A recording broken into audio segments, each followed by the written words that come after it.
Hello there, book clubbers. Welcome back. I'm Jeff Kanata. I'm here with Lana Bashinsky. Lana, Hello.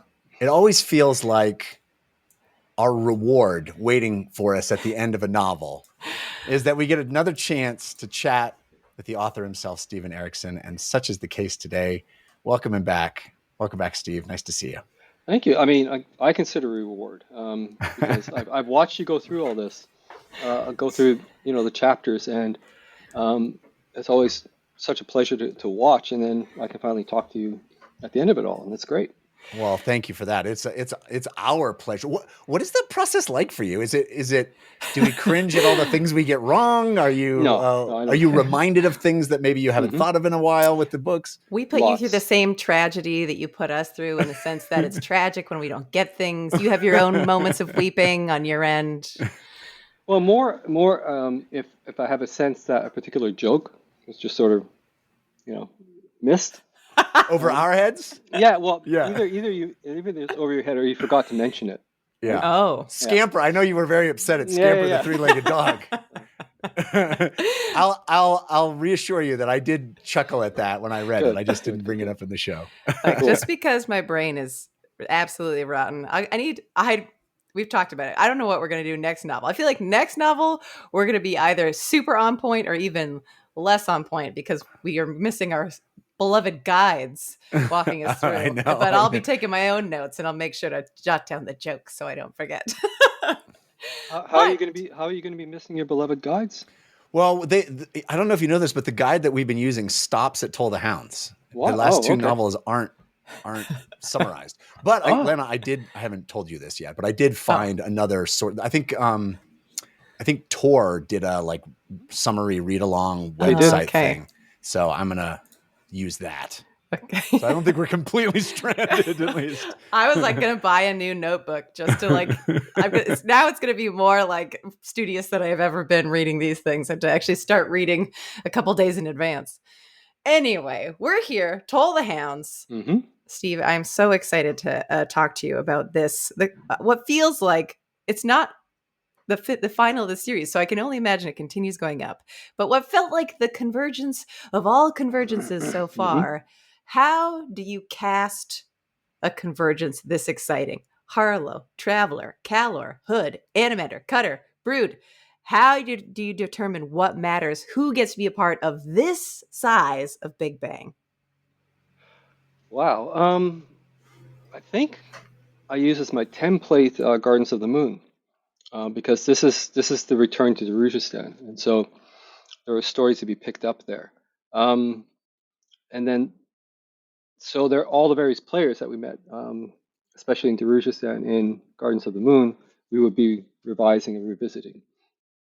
And of course, some characters sort of moved out from there, like Stani and Gruntle and stuff, but made their way back. So there's that kind of physical gathering of various players.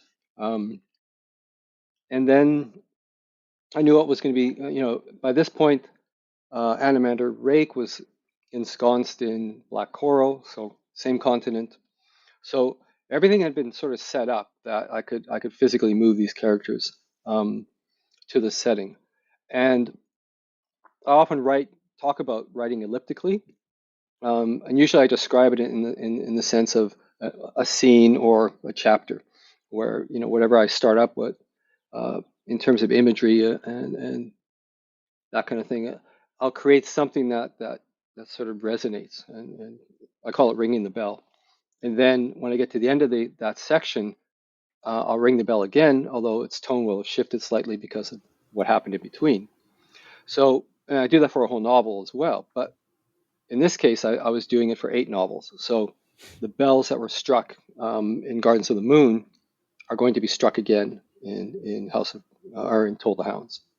That's kind of the idea. I'm curious, when you have a series this large, I'm in the midst of writing something myself, and I'll go back and read something I wrote months ago, chapter 2 or whatever, and I'll realize I described something mundane, but I described it in the same exact way that I did, just the lighting of a candle or whatever. I used the exact same phrase, and I'm like, I got to change that. How are you conscious of that to that level? Are you, because you've talked about how you don't really go back and read your stuff before you start the new book. Are No. you worried about that? How do you keep it fresh this Yeah, I deep do. into a novel or a No, I do series? worry. Yeah, no, I do worry about that. Generally, if I'm writing a particular phrase, as you say, it's usually descriptive, right? Or it's an action, something like that. Um, I guess a little radar detector will ping for me and say, well, I think I've done that one before. Um, but I can't be sure because I mean, there's too much text to go back and look at. Yeah. So yeah, we do have sort of, we have ticks and habits and patterns of sentence structure and that kind of stuff. And so, yeah, it can be a real challenge to create sufficient variety. But at the same time, if you've written 2 million words or whatever, somewhere back there, you've repeated you're repeating yourself, but it's far enough back that it's not really a huge issue. I You never know, notice it in your writing. I'm always amazed that everything feels fresh and it doesn't feel like you're quoting yourself. But uh, speaking of ticks, though, this novel, of course, narrated by Kruppe, hmm which Lana and I both loved. I mean, I think that alone has vaulted this novel into the tippity top of my rankings of among the series. But it's such an audacious thing to do in the eighth novel of a series, just all of hmm a sudden have this new conceit. hmm At what point in the decision process of writing this novel did you know long before Toll the Hounds started that that's what you were going to do, or how did that come about? I don't remember if I was thinking in those terms. I mean, in some ways, Gardens is it's kind of quasi crop narrated, um, though not as direct, not as there's a bit of a veil there. But the opening scene in Gardens of the Moon with Krupp is him in a dream world. He's having a dream, and he goes to meet um, all of these particular human emotions that have been personified in that bar. And the only one that's missing, I think, is humility, which is hanging from a tree outside, which is which is basically telling you how Krupp's going to be, right? This is Krupp, right? To a T. And and so I guess when I got to um, Toll the Hounds, something about that sort of came back to me, and I thought, well, okay, that's um, the conceit that was set up in that opening scene. I want to return to how, what's the best way of doing it. And then as I started writing, I realized that the voice of Krupp was implicit in what I was doing. So rather than keep it sort of veiled or disguised, I pushed it to the forefront because I was thinking also there's a cipher to this book that is points you to how to read the entire series. And so Krupp's storytelling, if you will, um, is that cipher. It's the first hint that there's going to be a way to read this series that completely reconfigures it in the reader's mind when you get to the end of the 10th book. So, so this is kind of setting that up and trying it out. Um, but also, as I mentioned in one of my comments during your reading, that Krupp also became my protection, my defense mechanism for everything that was sort of happening at that time in the in the real world. Um, and I guess love and grief are sort of two sides of one coin, and that coin spins. Um, and so I was thinking kind of metaphorically in that sense that it was only through Krupp's voice and his audacity that I could blur those things so that you could find um, not grief specifically, because that doesn't come to the end, but the sadness that surrounds grief, right? It's the anticipatory sadness that surrounds Mm. the arrival of grief. Um, and Kruppe's voice is ideal for that. In fact, I can't think of a better one. While at the same time, there's that glimpse of the absurd, which I think one also needs to sort of rediscover. In the worst moments of our lives, we need to find that sense of the absurd. And again, he's ideal for that as well. Yeah. If you don't mind, I would love to ask you a bit more about this. You mentioned, you very generously shared with us in one of your YouTube comments during our read through that what this centralized theme of grief was very personal for you. I can only imagine the challenge and the catharsis of writing through those feelings. But I can also assume that the result of putting it so much into your writing, it also leads you to be forced to sort of talk about it as well. Not forced to, but asked about it a lot. Can you talk a Yeah. little bit about that experience? Yeah, I would certainly not. I never felt sort of the necessity to be protective on this. I mean, this is something we're all going to experience, and so it's a universal condition. Um, and I think Toll the Hounds is actually, it's not about fathers and sons, because I was in the midst of that. It was just too close, right? So Mm-hmm. too immediate. Um, but my mother had died in my early 30s, and so there was a sufficient distance so that thematically I could talk about mothers and sons. And that, if you think about the sort of the various characters of the novel, you'll quickly realize that mothers and sons runs from the top of the hierarchy all the way down. So you got Animander, Rake, and Mother Dark at the very top, and all the way down to Harlo and Stoddy, for example, down at the bottom. So it's about mothers and sons. And that allowed me to sort of establish a little bit of distance, a little bit of objectivity um, to those senses, to those feelings. And so it's kind of sleight of hand, so that if you're going to talk about a grief that, or write about a grief that you're experiencing at the time, or the sadness anticipatory to that grief, you can move it slightly off to one side and write about a much older grief that you've lived through and experienced and have come out from the other side of, and that then becomes your stand-in for the present anguish that you're going through, right? So again, it's a mechanism of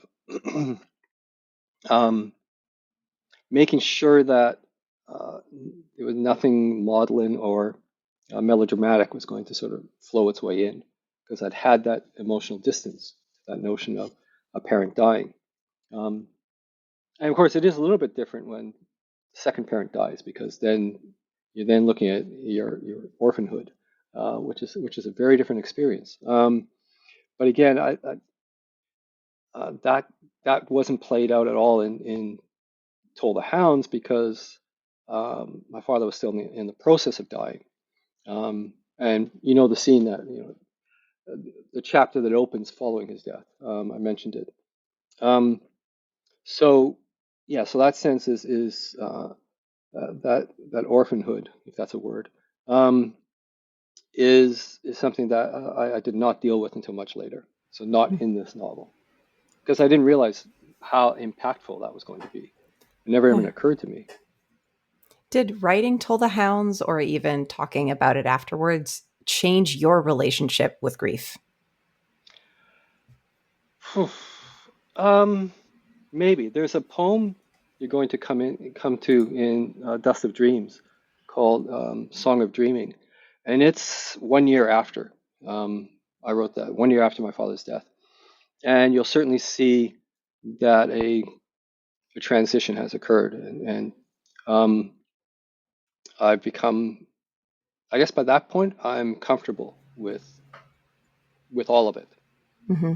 Um, so uh, there's parallel stuff going on at that time that I think has had more of an impact, more of a cathartic impact, in terms of having me reconcile the human condition, my experience of the human condition, um, with sort of more general views of life and death and grief and all the rest. So it sits lighter on my shoulders now than it used to, for sure. Yeah.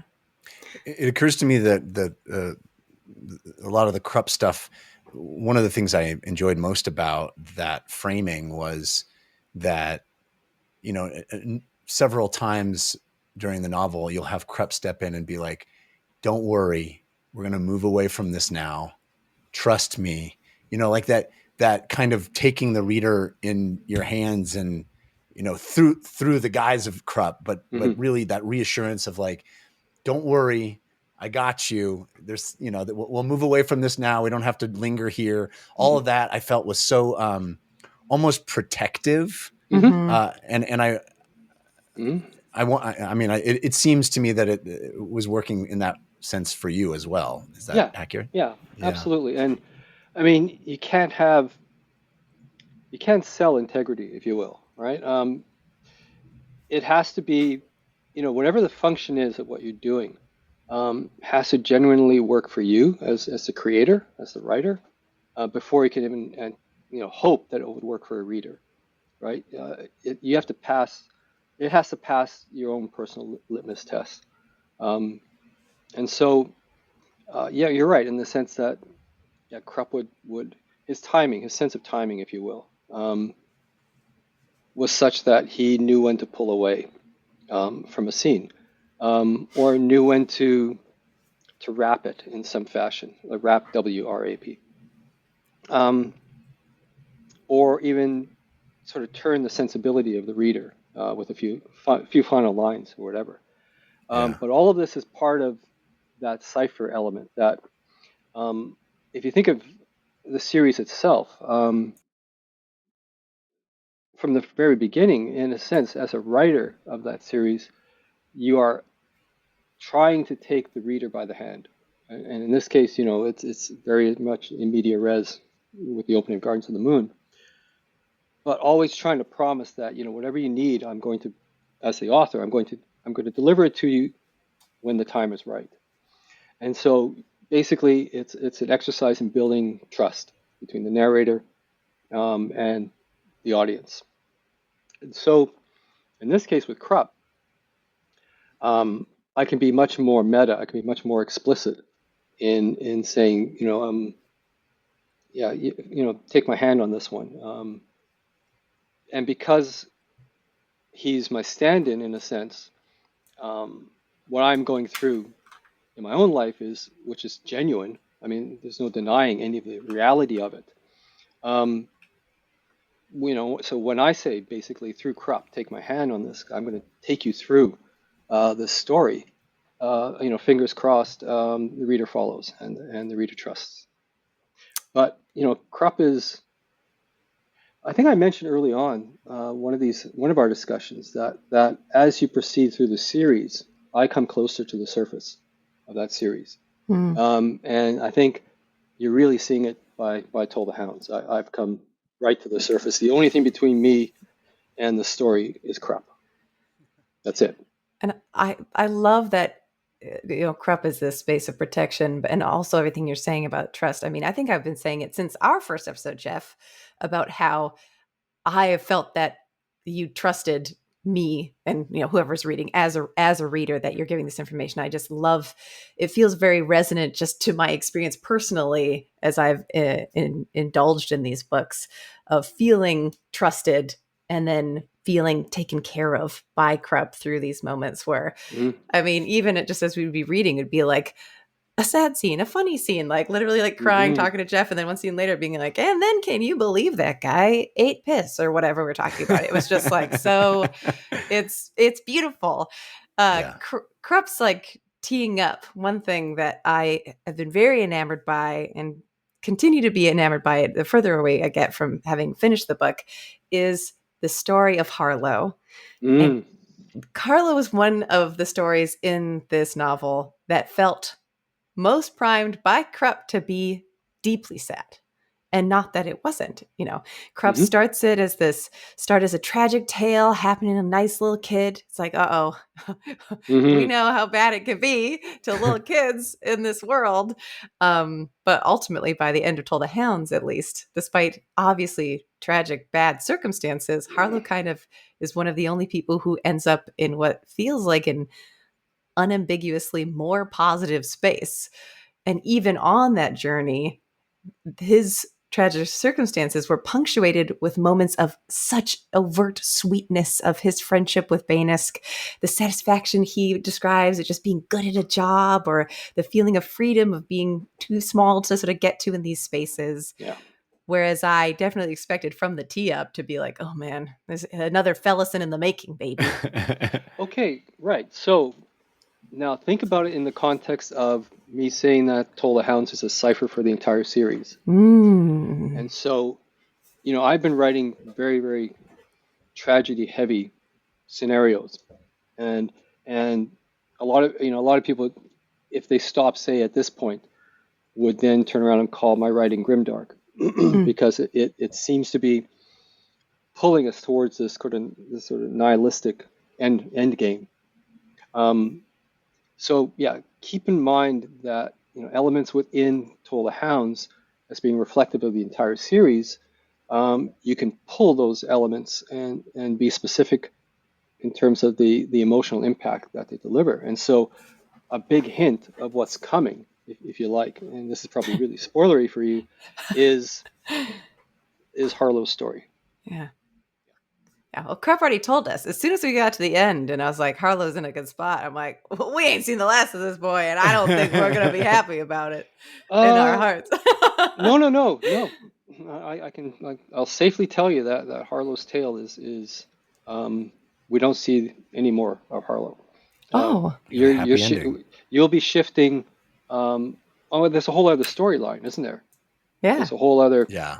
Yeah, that's where you're headed.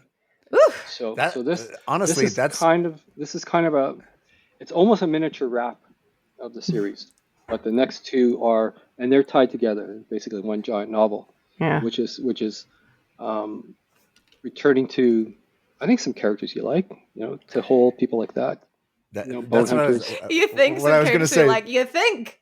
Okay. The literally the only criticism I have of Toll the Hounds is that Tejo and Bug aren't in it. That's the Yeah, well, only thing holding it back for me as being but I want to return to this notion of trust because I do think it's a powerful one for me and Atlanta as well. And you talked about, we talked about feeling trusted as readers.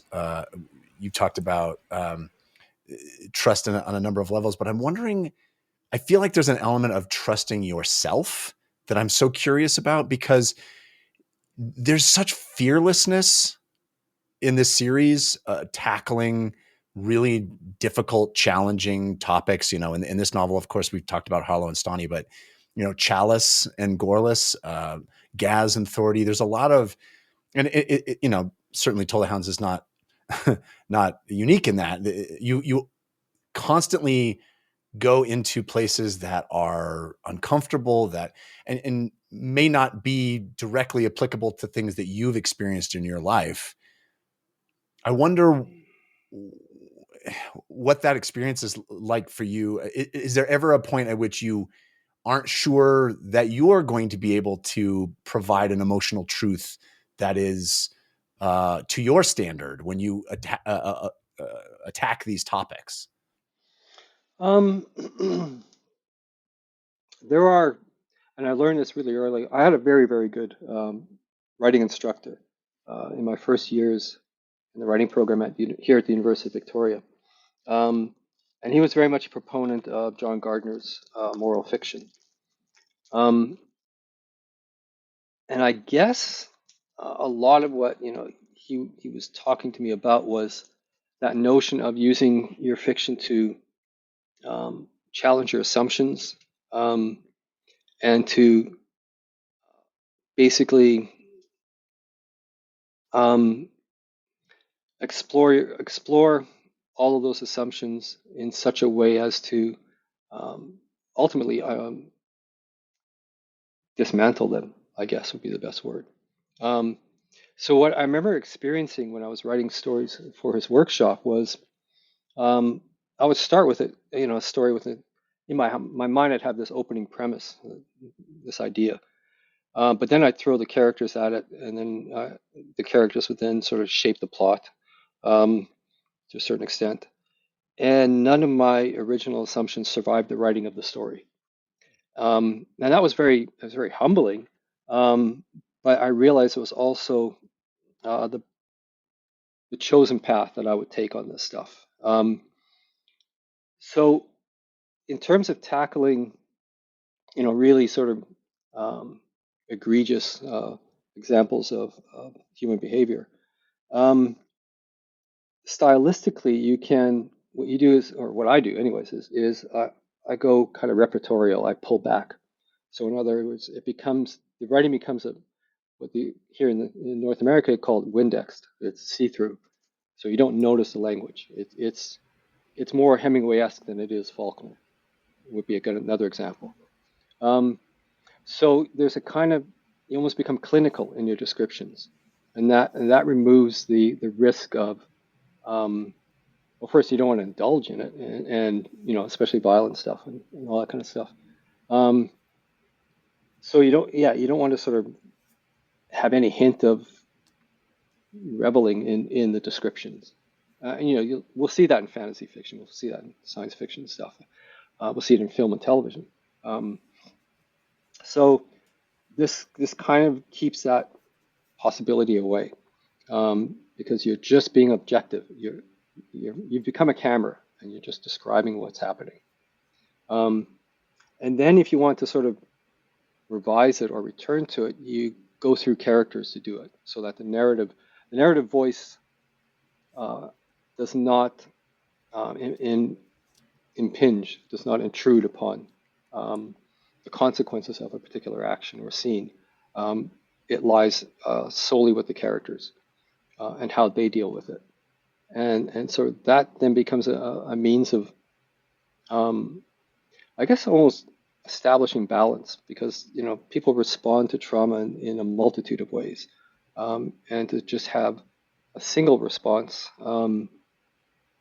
almost does a disservice to the others. So if you have various characters are sort of trying to deal with this trauma, that gives you the opportunity to show how many ways trauma can be dealt with. So, Mm. Lana, you mentioned, is this another Felicin in Harlo? But no, Harlo went the other way, Hmm. right? Yeah. So those choices need to be kind of explored and sort of laid out. Yeah. I just think it's remarkable how you're able to, put yourself in the shoes of, Char is an example from this Mm. novel that I found so moving. But there's like an emotional truth that you're able to get at that I think I would be intimidated to attempt because I don't have that first person experience, And I think culturally we've gotten to this place where, oh, you're not supposed to talk about things unless you've lived it, right? So I'm just impressed with it because it never feels. I appreciate what you're saying about the sort of clinical distance, but also there's like it doesn't feel exploitive. well, there's an No, awareness. no. There's an awareness of a recognition of that lived experience that I think you certainly come to an understanding of it that I find impressive. Well, thank you. I would counter argue that regarding that notion of you have to have lived the experience in order to explore it. Uh, that's utter nonsense. To me, uh, what gives humans the ability to do the very opposite of that is imagination. That's what our imagination is for. So you can take an event of your own life growing up, and you can remember or recall or resurrect the emotional resonance of that event for yourself, and then transfer that into a fictional scene that's similar, but maybe ramped up, because you want a lot of drama or whatever. Um, and but in transferring those emotions to that new scenario you've just created, it's authentic. right? It has to be authentic. And that's the way in which we use our imaginations to actually establish that kind of empathy, and that ability to walk into somebody else's shoes. And yes, I mean, if I were to deplore anything, it would be the growing, almost endangered species designation for imagination, especially in children now, because we have too many.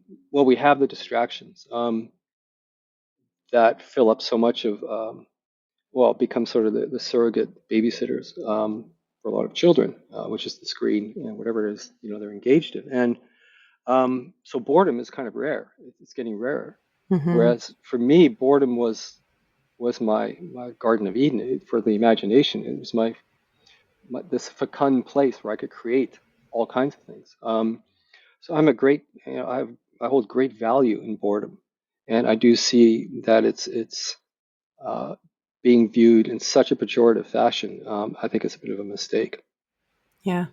So just before we leave sort of this this area of like you're bringing yourself to the surface in this book. You've been taught about, dismantling your sort of assumptions, and you found that through the course of this book. Where you started was not where you ended up. Mhm. What would you say is sort of the greatest thing that you learned about yourself being brought to the surface? Did you learn anything about yourself through writing these characters and writing these books? Um, well, I think Kruppe taught me something.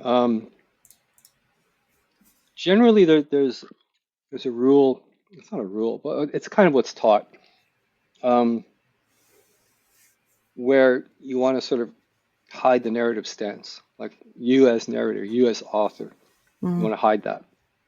Um, and but using Kruppe's voice, uh, he kept sort of almost facing the audience, um, and acknowledging that this is a story. And in the creation of a story, the creator chooses what details to tell mm-hmm. and also chooses what not to say, right? And that is what builds the emotional sort of milieu of a story. Um, so, in a sense, when I was writing this stuff, and Krupp would then pivot and sort of, in his narrative, just turn to face us, the audience. Um, there was a fearlessness to that, which I learned I could embrace. Um, and so, I mean, you're not going to see it in Dust of Dreams or The Crippled God, not in terms of character point of view. There's no crop um, correlate in these books. But having learned sort of that fearlessness, then um, I could really start. We'll have to talk about this at the end of the series, right? Because We're gonna have to do a basically, double length episode at the yeah, end. Yeah, I'll basically, flag it. I'll flag it.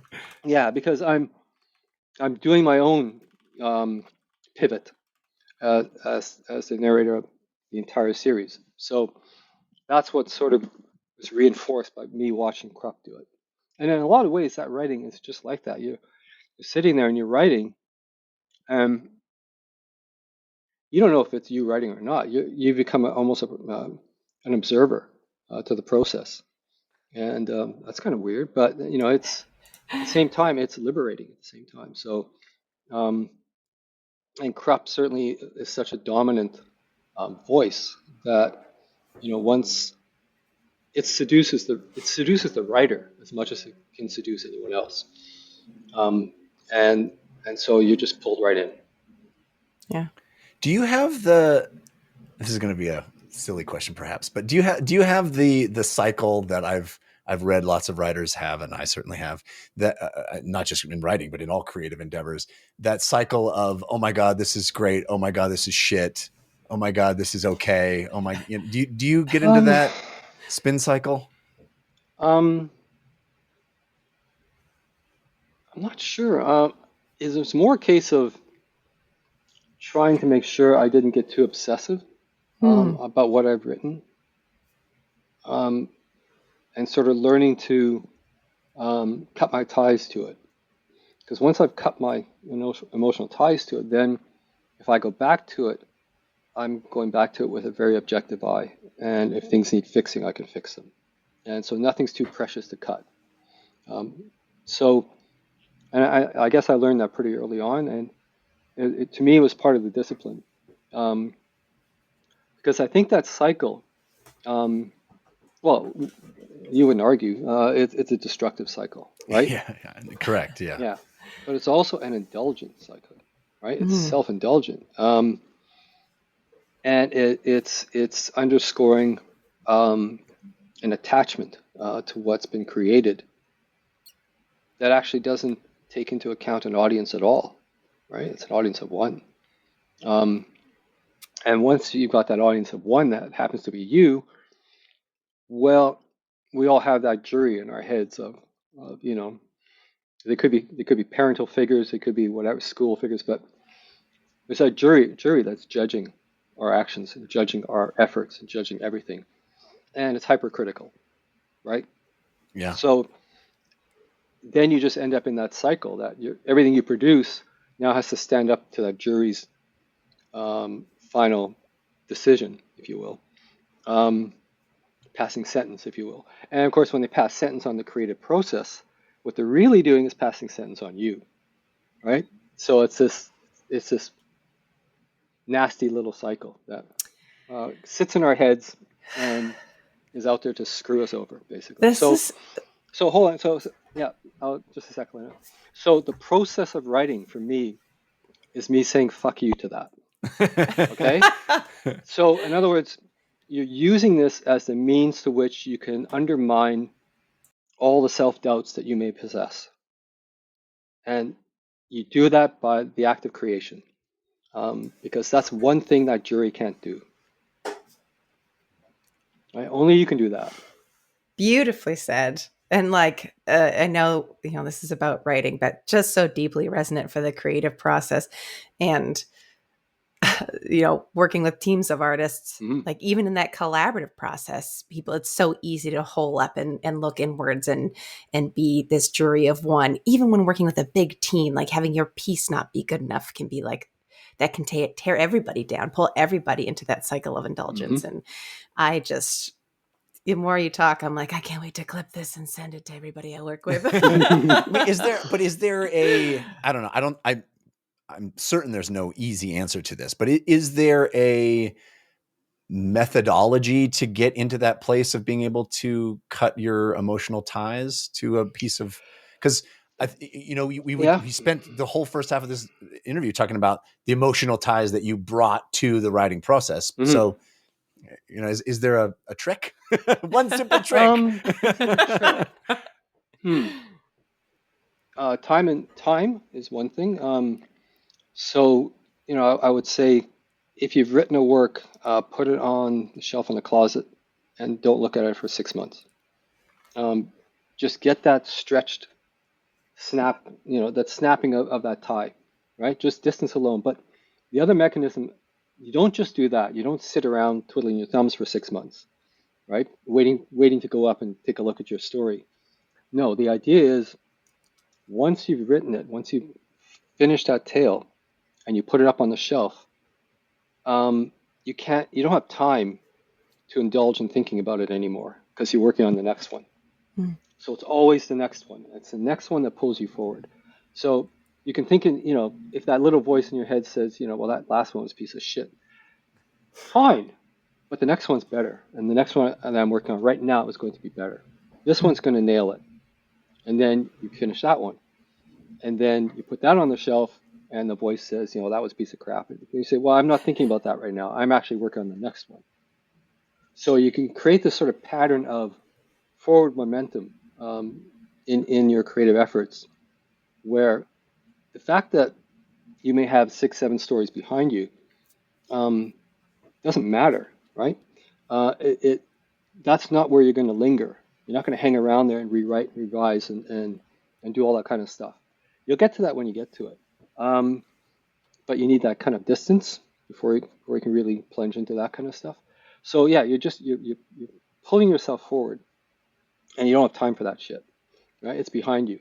And I think what happens is you build up a legacy. Well, you build up experience, experience of how to sort of work on the craft of writing, or the craft of artwork, whatever it is you're doing. You're putting the hours in, and it's always pulling you forward. And that way, yeah, there's no time for that stuff. There's no time to treat the story as an opportunity for persistent, endless navel gazing. Yeah. Right? Yeah. I think that's fantastic advice. I love that. Love it. It'll be in my book on writing. I'm still sort of pounding away at that. So Can't wait to read that. I'm very excited. Well, switching gears, turning this bus all the way back around to Toll the Hounds specifically. I got to talk about the meeting between Rake and Hood. You know, we get one at the very beginning where you're like, oh, I wonder what those guys are up to. A bit of mischief. And you're like, oh, mutually assured sacrifice. Lovely. Mm-hmm. We've seen you bring these powerful characters face to face in the past. We've talked a lot, just Jeff and I, about like the matching of power levels and how you can sort of like, I picture those old dinosaur charts of the silhouettes of like, this is the size of a person and this is the size of, but like in terms of power scaling across the books, when you bring these kind of power characters that have been this ominous weight of like every scene that they're in, what kinds of considerations did you take into account when bringing these two face to face in that moment of tension? And when did you say, oh, it's got to be over like lightning? Oh, they all do. That's the whole point. The terseness is actually the solution to this thing. Because everything has been, you're building these characters up in terms of their power, but it's got to be over in a snap. And so the more brevity you apply to that particular moment, the better. That's kind of the rule I'm trying to hold to, because otherwise, they'll stand there and pontificate for hours. It sucks all the energy out, right? But you just have them hit, and especially with Hood's sort of mocking last half line. It's just, that's it. You cut right there. That's where the cut is. Well, but the lack of brevity comes from the march forward and stepping through all the lives that Hood is affecting on that march forward, which is just utterly incredible. I mean, but it's still a very small percentage of the novel, isn't it? Yeah. But Rake, go ahead. Sorry. It's just basically the pace at which he's walking is what pulls, those micro stories, forward as he walks down the street. So is knowing how many of those to do and what kinds of ones to, is that all just intuition, or is there a science? Well, it's not, I don't know, intuition. It's the other piece of advice. Follow your gut. Your gut knows when to stop. Usually, it's only when the intellect and the ego adds the extra scene, or adds the extra line, or adds the extra paragraph, and that stuff shouldn't survive the editing room, right? So you cut that stuff. I learned that early on in workshops, where an instructor would be looking at somebody's short story and they'd say, well, the first 3 paragraphs out, because that's you as the author setting up what you need and getting into the right mental space to start your story, but the story starts here.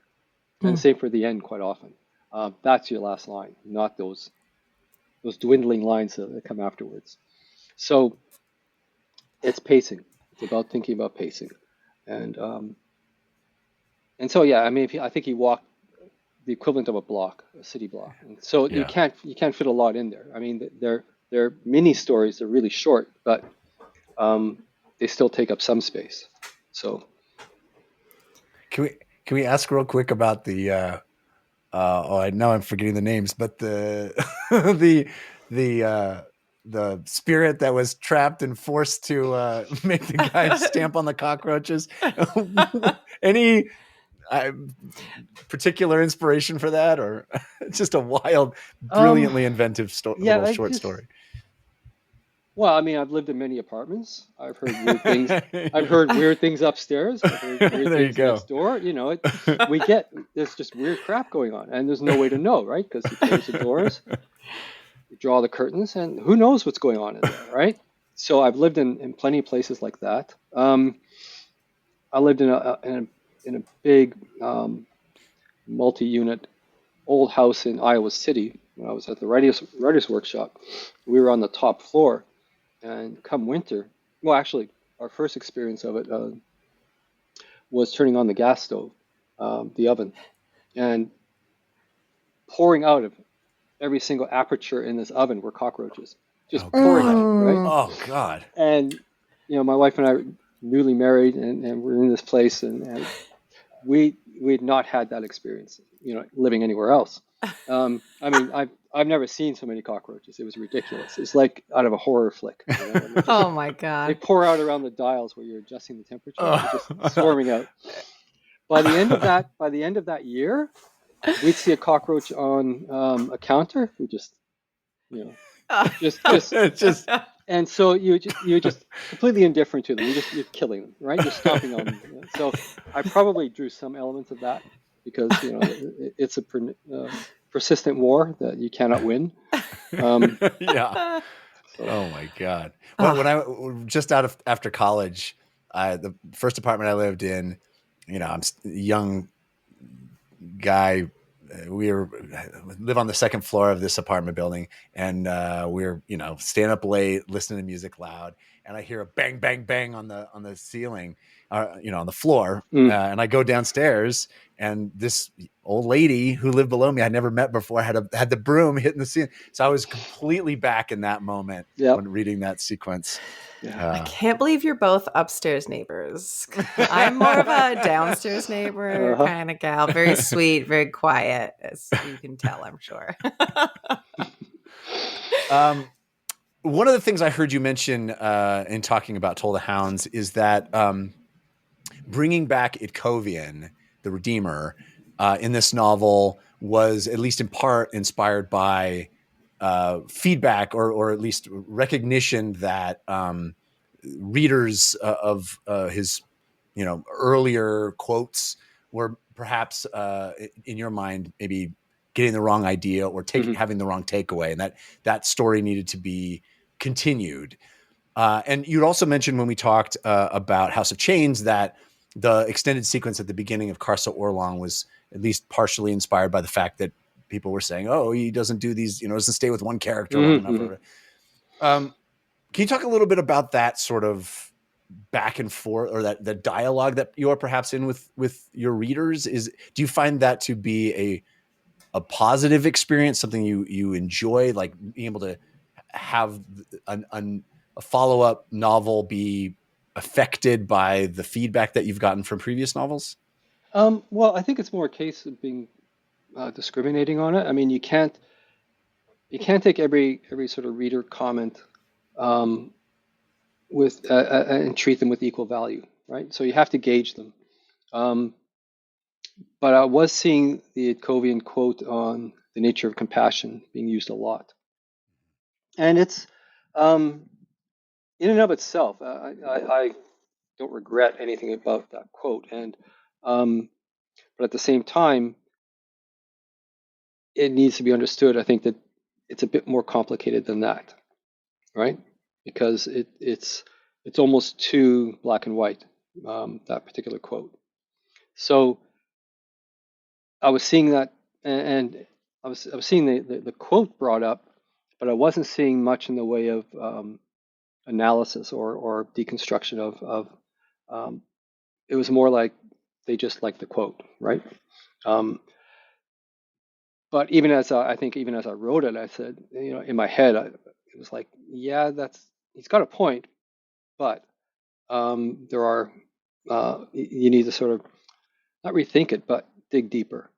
And so that gave me, when I finally got to Toll the Hounds, and I knew I was going to be in Black Coral for a bit of the story, um, that gave me the opportunity to return to that and ask those more difficult questions regarding compassion.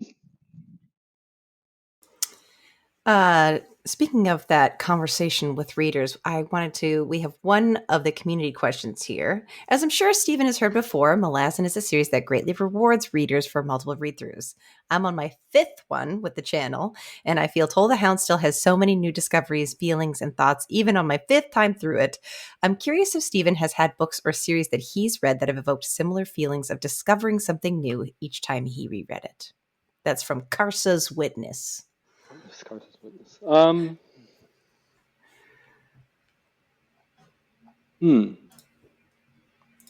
I pick up new things? Well, I guess the Iliad would be one example.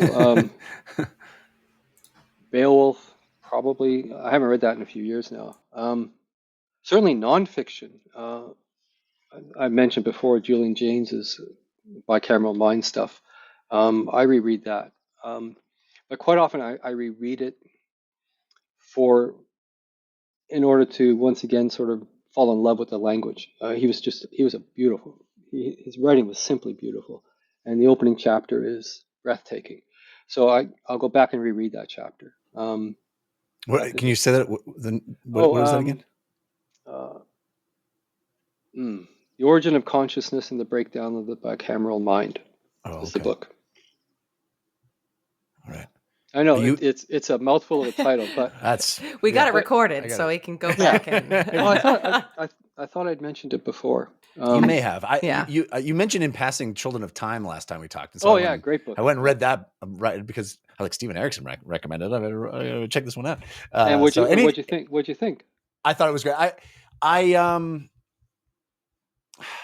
don't know. I'm a weird quirk of my own taste, I guess, is that I'm not a huge fan of all the time we spend inside the spiders. Really? I don't know. It's fun. It's fun for a while, but at a certain point I was like, okay. But it's a really interesting, cool book, and I enjoy it. I have not gotten to the sequels yet, but I hear they are also excellent. Yeah, I think he moves away. He sort of repeats. Well, he doesn't repeat, but he expands. So the spiders are less relevant in the second book, and he moves on. So I think the third one's octopods. So I mean, it's interesting. It's cool. It's cool. It is cool, and it's very well thought out, I thought. But I was much more interested in what the humans were doing than right. Interesting. Yeah. So no, I do. There's a lot. I mean, I'm not sure what I'm doing. I don't reread. I'm rereading Flashman right now, George MacDonald Fraser, and I'm absolutely. My jaw keeps dropping at just how not politically correct that narrator is. I mean, it's like wow. And it was published quite a few years ago, but it's also the memoirs of a horrible, misogynistic, racist, cad, basically. Yeah. The character of Flashman as the following of his career after he's expelled in Hughes, was it Tom Brown's School Days, something like that? Maybe it was Victorian tale about private schools. And Flashman was a side character in that story, a bully who gets expelled. And so the series picks up his story from there and follows through all his escapades as a military quote hero who's nothing like a proper hero, but is able to deceive basically all of history, to the point where he's viewed as this great hero. But here he's telling the truth. But yeah, it is just yeah. I mean, the language alone is just holy crap. You couldn't get away with it. Even though it is clearly the author knew and had done his research, and I mean that was his specialty anyway. So the language is consistent for the time period and consistent for that kind of character. But yeah, it would not pass muster these days, not for a minute. No kidding. So speaking of sort of being in the minds of despicable people, Calor in this book seems to he started surfacing more and more as Jeff and a character we both quite like hanging out with. When you are writing these characters that are, have the bad guy edge, they have the evil guy, they did the killing of the guy that we like that seemed like the good guy, everything's really gray area. When you hear people sort of diss on an early character like Jeff and our confidence in who's a bad guy, are you just reveling in knowing that internally everybody's got something that they're going for that seems on the positive? Or when you're starting to get more in the mind of a character that we haven't really been, what kinds of things are you thinking about how the audience is going to react to being in their brains? It's more, I think, a case of just always treating characters as fully realized. So Mm-hmm. There will always be sort of, especially if you have opening scenes, it creates an initial impression, not just for the reader, but for the characters that are experiencing that scene, and then they walk away with that series of belief systems regarding that person. And we do this in our lives, right? And then maybe you meet somebody later and you realize that actually that was, there's a lot more to this and a lot more to this person. And one has to give that proper value. And so each time return, I mean, I can't see how I could have continually returned to Calor and simply repeated, all of those. He's still a bad guy. Well, he's got his thesis, right? And he's got his way of seeing the world. But then if you consider his fate in this world, his curse, his thesis kind of makes sense, right? It's internally consistent with who and what he would be after all this time. And so that becomes fun to explore, in a sense, as an exercise, as an argument that's laid out. Always bearing in mind the context of who it's coming from. But I mean, it's a difference between Kruppe taking the reader by the hand and Calor taking the reader by the hand. You can't stay holding Calor's hand for very long. Right? Yeah. So ask his wives. Yeah, exactly. So in that sense, it's a sort of a brief stop on the various narrative journeys. But they're fun. I mean, they're fun to write because it's no holds barred. He can be as despicable as he wants, and he has good reason for it. Yeah. So. Then it also feels good to have him picked up and sort of thrown a couple kilometers by a dragon later. Yeah, well, so it goes around, comes around, buddy boy. Yeah, he got the dragon back. Yeah. It's true. He did get the dragon back. Yeah. I think there was a little confusion on our part about this. Maybe you can help clear it up. Were the hounds, were they being wielded by someone by the end of the book, or they're just chaos agents? They're just they're absolutely chaos agents. And I mean, the backstory on that goes way back. It goes to what I'm writing right now in Walk in Shadow. So, which is the massive Carcanis prequel. Goes hundreds of thousands of years before. So they're just they're chaos incarnate, and where they were sort of a line of treats, scattered out leading to the city by Shadow Throne and Cotillion, possibly. Love it. One character I almost had a hard time.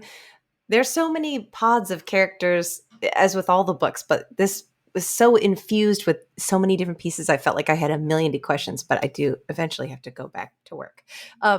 But Nimander was one of the characters that I almost had a hard time even finding or vocalizing about, like, what my right question was around him and his crew. And the thing I sort of landed on is I don't know if I read him wrong when we first met him, but when we first met him, he felt practically powerless. And I don't know if that's because he's standing next to Traveler and Cotillion, who are sort of coming in to save the day on Drift Avali. But over the course of his journey with the other Tistandi, they continue to gain this deep respect for him. And it eventually becomes clear that entire group were like very powerful warriors in their own right that were being consistently or underestimated. So did I misread his helplessness just by comparison? Or did he actually gain more and more confidence and power as time went on? And did you know that this was sort of your goal for Nimander on his journey of growth? Or was this journey something that you discovered alongside him in a way? Well, no. Okay, so best way to describe this. Okay, if you think in terms of the 10 book, the series, we meet at the beginning in Gardens of the Moon, we meet the Bridge Burners at the end of the Bridge Burners. So in other words, everything that had led to their creation and their fame and all the rest was off page. It was, it precedes page 1 of Gardens of the Moon. It's somewhere over there. There is one flashback in the Rariku Desert on the formation, but that's it. So for the Bridge Burners, that's kind of the end, and then we get a few characters straggling that hang out, and eventually, in Toll the Hounds, we see a few of them again. So the question is then left, about the creation of the Bridge Burners. Well, I'm going to show you in a parallel version of that in the birth and the creation of the Bonehunters, right? So they're the stand-in for what we could not see, or what the reader could not see in the creation of the Bridge Burners. So Animander Rake makes this massive appearance in Gardens of the Moon with this massive history behind him that the reader does not have. And it's a personal history as well, right? We don't know how he got to this place of commanding all the Tystandi and almost being worshipped by the Tystandi and a natural leader, even though he's reluctant to actually lead, right? So that's Animander Rake. So in order to give you an idea of how Animander Rake got to that point, I gave you Nimander. So it is, in a sense, Nimander's growth and coming into his own, his coming of age, if you will, is the parallel for what must have happened for Animander Rake long, long ago. And he is stepping in to take the role of Animander Rake because Animander Rake is stepping off the stage. Yeah. So if you see how that, that's the kind of parallel I was thinking. Those ellipses you were talking about before. Yeah. Beautiful. Lovely. We'll end with one last question from the listeners in our Discord. The brother who bunches his jaw is the name of this question asker. He says, or they say,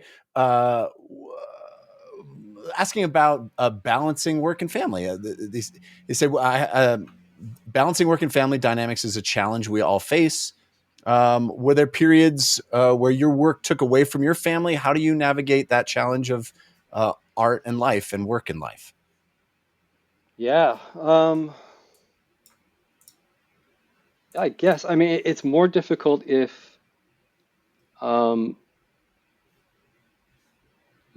okay, as when I first started, I wasn't able to write full time, so I had to do other jobs, and so writing then became sort of whatever time I could steal, sort of away from everything else. And so for the most part, I wrote at night. I would start at like 10 p.m. and I'd write till 2 in the morning, something along those lines. That was my own time away. But then, of course, you have children, and that gets thrown out the window, right? Because raising a child you need regular hours for that. And so I kind of had to figure out when can I write? After work, I guess, which is kind of what I did in the UK. I'd write during my lunch break when I was working at Toyota, the head office. So I would just step out to a nearby food court, and I'd write for an hour while I ate lunch. And then when I got off the train coming home, this is in the UK, I'd head to a place called Café Rouge in Dorking, and I'd write for probably another 2 hours if I could. That's why Kruppe is always talking about food. Probably. And so, yeah, that's a hard thing to actually balance. But then if you're writing full time, that's your job. So you basically set those hours and be disciplined about it, and you go to work. But it also gives you the privilege of being able to choose those hours, and so you can spend as much, what time is needed with family and all the rest. But yeah, it's always tough, and even worse, if you're in the midst of writing something that your head is in that space for like 80% of the time, and sometimes it can be a challenge to, be dragged back out of it. Hmm. I can only imagine. It can feel very selfish, right? And it can certainly be viewed as very selfish by others in your family, and it sucks. Yeah. Yeah. Do you take that work home with you in the sense that like some days you come home and you're like, okay, you took Kruppe home with you today. And then the next day you're like, oh, a little Harlo energy, feeling a hopeful vibe. You get like no, I try not to. No, there's too much horrendous stuff that I write about. I do not want to take any of that home. Yeah, no kidding. Yeah. Well, as always, this has just been a delight, and we could be here for hours. I know Lana has to get back to work, and we are so delighted for the time that you're so graciously willing to give to us. Thank you for being here, Steven. Thanks so much. It's always my so pleasure. much fun. Yeah. And thanks for all your comments. I never know if I reply sometimes, but I don't know if you know my username. So I'm like, no, I don't. Another person. Great. Well, I read all everyone from you and from everybody, but we so appreciate you and everyone being a part of our community. It's like a daydream, baby. Never in a million years would we have imagined that we would get to speak to the author after every book, and it's just been so much fun. It's the best. So thank you. Cool. And recall that the next two are kind of one giant book. So, I mean, I don't know how you would work that one out, but yeah. Ooh, yeah. Do we just we'll do the double wide. Through. Yeah. Double wide. I'm so excited. I'm so excited to keep going. And we will be back here again, time permitting, after Dust of Dreams. But thank you so much, Steven. Yeah. Take care. All right. Thanks for watching, everybody. We'll see you next time. Actually, we're taking a week off. Yes. And then we'll be back with the beginning of Dust of Dreams. Bye.